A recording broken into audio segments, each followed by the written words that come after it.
Hello and welcome to our video. I'm Richard with Home Studies and I'm going to be talking you through 9 pet exam secrets from a Cambridge examiner. That is me. I'm a Cambridge examiner and I have been for quite a long time. So this will be useful for people who are going to do the pet exam, thinking about doing it, and need some tips, some pointers to help them. Okay. If this video is helpful and useful for you, please subscribe to our channel, give me a like, sign up for the channel and activate the alarm bells, okay, so that you are notified when we produce new material. And this will help us and you, okay, to get all the information you need. Now, I am going to go through these 9 secrets one by one, and then I'll give you a little bonus tip at the end. So stay tuned to the video right to the end where you'll get that useful little bonus. Okay, so let's begin. Let's start with secret number 1. Okay, you need to know your grammar, okay, before you even think about doing this exam. All right, PET is B1. Okay, so you need to have a comprehensive knowledge of B1 grammar. Now you can see on the screen here, this is quite a comprehensive list of the B1 grammar points that you should know.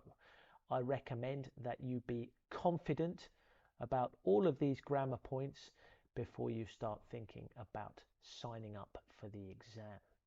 So sign up for classes with Home Studies, do your background, get some textbooks, PET, B1 textbooks, develop your grammar, okay, in B1 so that you're confident. The pass mark is 70% for the PET exam. So it's not a good idea to sign up for the exam before you're ready, okay? I've seen lots of people do this, fail, and waste their money. All right, so you need to be ready and confident about all of the grammar before you decide to sign up. So that's tip number 1. Obvious to many, but not to everyone. All right, so let's move on to secret number 2. Practice, practice, practice. You've done your classes, you're confident about your knowledge of grammar, okay? Next thing you need to do is practice your exam technique.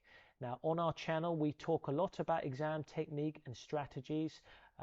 On our live stream we've got information about how the exam is divided, so have a look at those and that will help you. And then, as I said, practice exam after exam, okay? Get yourself used to the way the exam is, the way the questions are, so there are no surprises, okay? Nobody likes surprises in an exam situation, all right? So practice and be ready, okay? Now, secret number 3, part of the practice process is checking your timing in the exam, all right? Let's take the reading exam as an example, the reading and use of English PET preliminary exam. This is a 45-minute exam and there are 6 parts to the exam. Okay, I would say take 40 minutes to try to do all of the questions and leave yourself about 5 minutes at the end to check and review your answers. Okay, we make mistakes in exams, and then when we're reviewing we can correct those and get valuable marks, okay, to make sure that we pass. Okay, every mark counts. Now some people find part 1 more difficult than part 2. Some people have more difficulty with part 6 and part 7.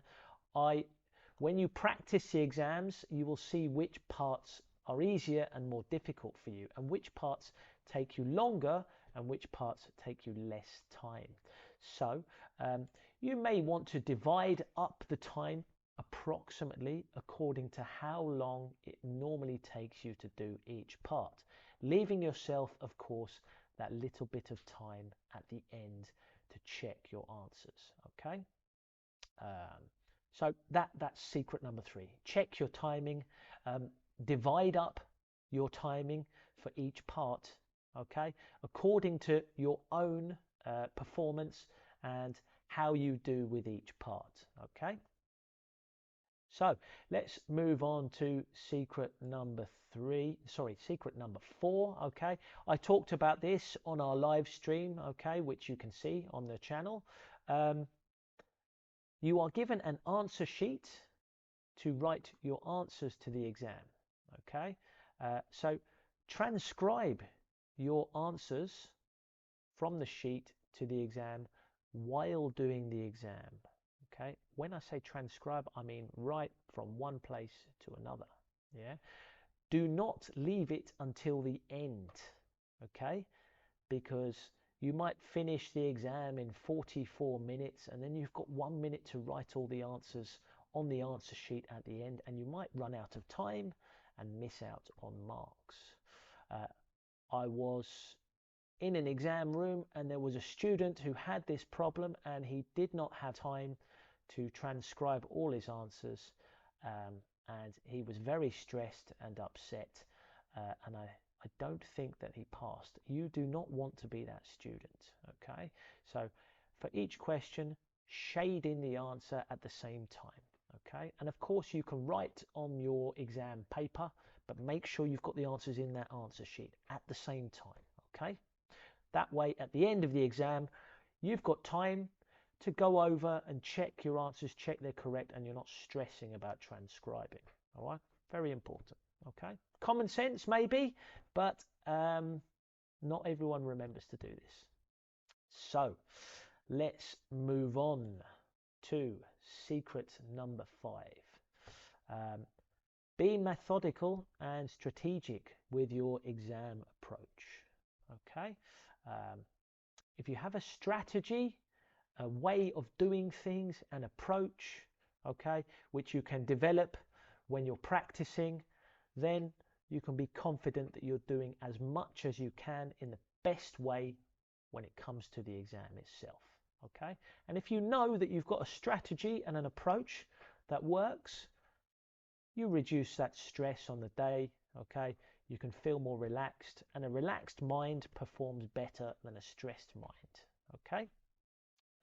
So secret number 5 really for me helps us with secret number 6, 7 and 8, okay. So let's look at secret number 6. As I am going to be going into detail on the channel about reading and use of English, which is very similar to the listening format, okay, in terms of strategy, one of the important or useful tips that I give students is underline the key answers, the key ideas in the answers. So let's have a look. This is question 3 of part 1 of the exam. You can see that I have underlined my key ideas. Let's see. So A, you must have signed permission. Okay, we've got this must, obligation, signed permission. Okay, somebody needs to sign something for you. B, you have to, again, obligation. Limit, okay, keep to a certain limit, not go over a limit, and the number of sports day races, key ideas. C, you need to, again, a sense of obligation or necessary. You need to write your name, okay, to get more information about the sports day. So those are the key ideas in the answers, and in the text, which we can do in the reading, not in the listening of course, but in the reading we can underline the key ideas in the text. Okay, if interested, please sign below, write your name, sign. You are permitted to enter no more than 2 races. Okay, so this helps you organize your ideas in the fastest way possible. All right, so underline the key ideas in the answers and in the text if it's a reading. Okay, if it's a listening, you're going to have to wait and listen.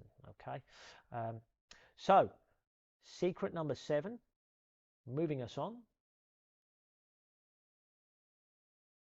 You've done your underlining.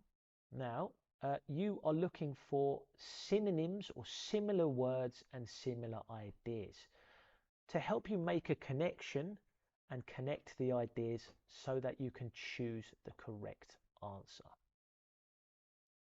Let's go back to question number 3 of part 1. And we'll take one example, B. All right, you can see I've drawn a circle around the word limit, okay? And that has a connection. That is a synonym, a similar way of saying no more than, okay? You have to limit the number of races. You are permitted to enter no more than 2 races. So we've got 2 similar ideas here, 2 synonyms. And I've circled those so that I can see on my exam paper there's a connection, and that's a possibility for a correct answer. In fact, that is the correct answer. All right, we've got that connection, the synonyms. Okay, now this leads us on to the other side of the coin, which is secret number 8. Beware of distractors. Now, what is a distractor? A distractor is something that can confuse you, that can make you get the wrong idea about something, that can make you make a mistake. Okay? Now, in Cambridge, PET preliminary, first certificate, all of the Cambridge exams, they love distractors. So you need to have this in your head. You need to have that hat on where you're always aware that you're going to get distractors and not to fall into the trap. Do not get confused by them. Let's go back again, okay, and we'll have a look at that question 3. But let's look at A this time. All right, I've circled in red this word. You must have signed permission. Okay, now if we look at the text, it says, please sign below, but note you are permitted to enter no more than 2 races. So we've got 2 similar words. We've got signed, sign, the verb, and permission, the noun, okay, and permitted, the verb in the passive. But the meanings are different here, aren't they? Okay, if we look at our red box there, signed permission means someone, like a parent, for example, has to sign their name to allow you to participate. Whereas if you sign something yourself, you write your name to confirm that you are going to participate. And if you are permitted to do something, it means an organization allows you to do something. So it's not the same meaning, all right? Now, the words are similar, as we said. So that's to distract you. You may think, oh, they're similar words. That's a synonym. That's the same idea. That must be the answer. But in fact, if we're careful, we analyze the meaning in more depth, we can see that's a distractor. That is there to confuse us. So we've drawn a little cross to eliminate that. It's definitely not A. They're trying to distract us. We are not going to fall into that trap. Okay? Now, most questions in the PET preliminary exam have these types of distractors in the reading and the listening. So be very careful. And I would say, especially be careful if you see or hear the same words. It does not mean it's the wrong answer, but it could be. It could be a distractor. So you need to listen again or read again and make sure. Yeah. So those are, well, that's the 8 tips. And number 9, okay, is obvious to many, but minimize stress and prepare everything. We've talked about making sure you know all the grammar, practicing the exams, practicing your timing, practicing doing the questions, being methodical, underlining, circling, looking for those synonyms at the same time, being very careful with distractors, generally taking a methodical approach. Now this extends to what you do on the day of the exam, all right? Find out well in advance the location of the place. If you're not sure, go there yourself or get a parent or get a friend to drive you down there, okay? Leave yourself lots of time to get to the exam place on time with a bit of time to relax, maybe look at your notes, have a coffee, and go in there with a relaxed frame of mind. So you're ready. As we said, a relaxed mind is a mind that performs best. Part of this preparation is so obvious, but get a good night's sleep, okay? Don't go out late the night before. Have a nice relaxed evening. Get a good night's sleep. You know, give yourself time to do your routine, okay? And make sure your alarm works, yeah, okay? Set your alarm if it's a morning class, okay? And then in the exam, make sure you've got the right equipment. You need a pencil eraser and you need a pencil, ideally an HB pencil, okay, that shades in black or dark grey, okay? So those are the tips.